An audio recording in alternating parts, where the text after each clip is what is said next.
மும்பை வந்து பெட்டர் ஃபீலிங்காக இருந்துச்சு. ஆமாம். ப்ரோ வந்து என்ன சொல்றது சொல்லு நீ சொல்லு சொல்லு பாய், நீ சொல்லு நீ சொல்லு பாய், நீ யாருமே நான் முடிச்சு விடுறேன். எதனாலனா வந்து அந்த இன்னும் அடிச்சு ஆடுற மைண்ட் செட்டே வரல ப்ரோ அந்த நம்ம டீமுக்கு. இப்போ மும்பை பார்த்தீங்கன்னா கரெக்டாக அந்த 10 overs 100க்கு ஆடிட்டு இருக்காங்க. அந்த மாதிரி வந்து இப்போ துபே ஜடேஜாவை இறக்கி விட்டாங்க. அவங்க வந்து ஸ்பின் அட்டாக் பண்ணாமல் தொட்டு சிங்கிளே தட்டிட்டு இருந்தாங்க. அது ஒன்று. டெவலப் ரிவ்யூஸ் ஆடினாரா இன்னைக்கு ஆடல அவர் இறக்கி விட்டுருக்கலாம் தெரிஞ்சு. ஏன்னா மும்பை பிச்சு ஆல்ரெடி ஆடி இருக்காரு. அந்த கிரவுண்டில் அவர் எப்படி ஆடிக்கணும் அவருக்கு தெரியும் தெரிஞ்சு. இன்னும் ஷார்ட்டேஜா இருக்குதா ஒரு ஹிட்டர் வந்து சிஎஸ்கே? ஆமாம் ப்ரோ கண்டிப்பாக. இப்போ ருத்ராஜ் இருந்திருந்தா கூட நல்லா இருந்திருக்கும். இப்போ அவர் இல்லை. இருந்தாலும் தூபே ஜடேஜா இன்னும் பெர்ஃபார்மன்ஸ் நல்லா பண்ணால் நல்லா இருக்கும்னு நினைக்கிறேன். எந்த விஷயம் சிஎஸ்கே நல்லா பண்ணல, மும்பை நல்லா பண்ணியிருந்தாங்க? புரியல.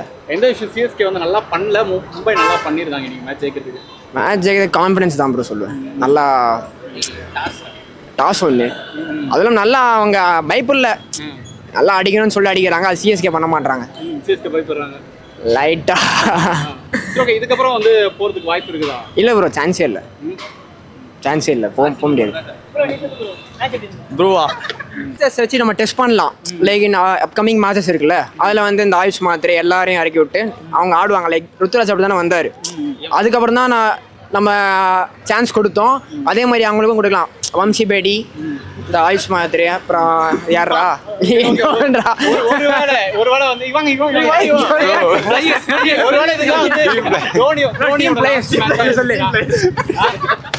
சொல்றா என்னடா சொல்றது டீம் பிளேயர்ஸ் ப்ரோ. சொல்லுங்க ப்ரோ. மேட்ச் சொல்றதுக்கு ஒன்றும் இல்லை ப்ரோ. என்ன பங்காளி கூட ஆடணும், அதான் வந்து பங்காளி அடிச்சுட்டு போறாங்க. நம்மள என்ன பண்றது, எதுவும் சொல்றதுக்கு இல்லை. சென்னை இந்த வாட்டி அவள் தான் பிளே ஆஃப் ஸ்கூல்ல கூட வராது போல. அவள் தான் ப்ரோ, ஒன்றும் சொல்றதுக்கு இல்லை. ஒருவேளை தோனி இந்த வருஷமே போயிடுறாரு அப்படின்னா அவருக்கு போயிடுவாரு போல. லாஸ்ட் கான்ட்ராக்ட் தான் போறது பெஸ்ட். வேற ஒரு யங்ஸ்டர்ஸ்க்கு சான்ஸ் கிடைக்கும் ப்ரோ. அப்போ 2023 ஃபைனல்ஸ்க்கு அப்படியே போயிருக்கலாம். ஒரு குட் ஃபேர்லாம் இருந்திருக்கும். அதான் சொல்லுவேன். Okay thank you bro. இன்னைக்கு மேட்ச் வந்து நம்ம தோத்துட்டு வந்தோம் ப்ரோ, ஒத்துக்கிறேன். பட் ஆனால் ரொம்ப கேவலமாக ஆடி தோக்கல. இன்னவே நல்ல பேட்டிங் சூப்பராக ஆடினாங்க. துபே நல்லா ஆடினாரு. அதுக்கப்புறமா இந்த புதுசாக ஒரு பையன் வந்ததுனால ஆயுஷ், இந்த டீமை முன்னாடியே இறக்கிருக்கலாமோன்னு தோணுது. நல்ல பிளேயர்ஸ்லாம் இப்போ இறக்கி யூஸ் இல்லாமல் போயிடுச்சு. பட் இந்த கேமை நம்ம வேற டீம் கிட்டலாம் ஆடி இருந்தால் கண்டிப்பாக ஜெயிச்சிருப்போம். ஆனால் மும்பை இந்தியன்ஸ் வந்து நல்ல பேட்ஸ் 11 பேர்னா 10 பேர் பேட்ஸ்மேனாக இருப்பானுங்க. எல்லாருமே நல்லா விளையாடுவானுங்க. அதான் நீ நடந்திருக்கு. இட்ஸ் ஓகே, பரவாயில்ல. நல்லா விளையாடியாக தோற்றுருக்கோம். சென்னை ஃபேன்ஸ் யாரும் வருத்தப்படாதீங்க. நம்ம நல்லா ஆடாமல் தோக்கல. 5 மேட்ச் கேவலமாக ஆடி தோத்தோம், அது வேறு விஷயம். ஆனால் இன்னிய மேட்ச்சு ரொம்ப நல்லாவே ஆடினாங்க. டூபே நல்லா அடித்தார், 6லாம் அடித்தார். ஸோ இந்த தோல்வி எனக்கு ஒரு பெரிய தோல்வியாக தெரியல.